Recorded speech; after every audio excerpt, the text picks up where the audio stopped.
ట్రెడిషనల్గా అయితే హెమరాయిడ్స్కి open method ద్వారా సర్జరీ చేసేవాళ్ళం. దీని ద్వారా ఈచ్ హెమరాయిడల్ బేస్ని ఇండివిడ్యువల్గా సూచర్స్తో లైగేట్ చేసి హెమరాయిడ్ని ఎక్సైజ్ చేసేవాళ్ళం. ఇట్లా చేయడం వల్ల పేషెంట్కి సర్జరీ తర్వాత సివియర్ పెయిన్ అండ్ ఎక్కువ రోజుల వరకు హీల్ అవ్వకపోవడము అండ్ ఎక్స్ట్రీమ్ కేసెస్లో కొన్నిసార్లు ఏనల్ కెనాల్ స్టీనోసిస్ అంటే మోషన్ వచ్చే ఆ దారి మూసుకుని పోవడము ఇలాంటి కాంప్లికేషన్స్ ఎక్కువగా చూసేవాళ్ళం. సో సర్జరీకి భయపడి చాలామంది పేషెంట్స్ అసలు డాక్టర్ని అప్రోచ్ అవ్వకపోవడము, వేరే రకమైన ట్రీట్మెంట్స్ని ఎక్కువ ఆప్ట్ చేయడము అండ్ స్టేజ్ బాగా కాంప్లికేటెడ్ అయ్యే వరకు కూడా వాళ్ళు ఇంట్లోనే మేనేజ్ చేసుకోవడానికి చూడటము ఇలా ఎక్కువగా చూసేవాళ్ళం అనమాట. So nowadays we are doing laser surgery for haemorrhoids.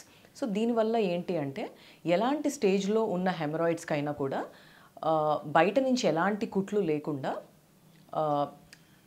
First grade 1 and grade 2 హెమరాయిడ్స్కి అయితే ఎక్స్క్లూజివ్గా లేజర్ మాత్రమే వాడి, అదే గ్రేడ్ 3 అండ్ గ్రేడ్ 4 హెమరాయిడ్స్కి అయితే లోపల నుంచి హెమరాయిడోపెక్సీ అనే ఇంకొక మెథడ్ కూడా చేసి కంబైన్డ్గా దాంతోపాటు లేజర్ కూడా వాడి ట్రీట్మెంట్ చేయొచ్చు. ఇలా చేయడం వల్ల పేషెంట్కి డే కేర్ ప్రొసీజర్ లాగా అంటే morning to night or at the maximum next day morning వరకు అడ్మిషన్ సరిపోతుంది. పేషెంట్కి మినిమల్ పెయిన్ అండ్ పోస్ట్ ఆపరేటివ్గా complications like bleeding and taking a lot of time to recover from the surgery and work disturb అవ్వడము ఇలాంటి కాంప్లికేషన్స్ని మనం prevent చేయొచ్చు. So ఇలా చేయడం వల్ల పేషెంట్కి early recovery from surgery and surgery తర్వాత బ్లీడింగ్ కానీ విపరీతమైన పెయిన్ అవన్నీ ప్రీవియస్గా మనం ఏవైతే కాంప్లికేషన్స్కి భయపడి సర్జరీకి ఆప్ట్ చేయకపోయేవాళ్ళో ఆ కాంప్లికేషన్స్ అన్నిటినీ ఈ లేజర్ ద్వారా ఓవర్కమ్ చేసే అవకాశం ఉంటుంది. సో ఐదర్ ఓపెన్ మెథడ్ ద్వారా చేసినా లేజర్ ద్వారా చేసినా హెమరాయిడ్స్కి 8 to 10% రికరెన్స్ ఛాన్స్ ఉంటుంది. అంటే ప్రతి 100 పేషెంట్స్కి ఎవరైతే సర్జరీ ఆప్ట్ చేసుకుంటారో ఆర్ సర్జరీ ఆఫర్ చేస్తామో వాళ్ళల్లో ఒక 8 పేషెంట్స్కి మళ్ళీ ఫ్యూచర్లో someway down the lane haemorrhoids వచ్చే అవకాశం ఉంటుంది. సో ఇలా రాకుండా సర్జరీ తర్వాత కొన్ని లైఫ్ స్టైల్ మోడిఫికేషన్స్ చేసుకోవాల్సి వస్తుంది.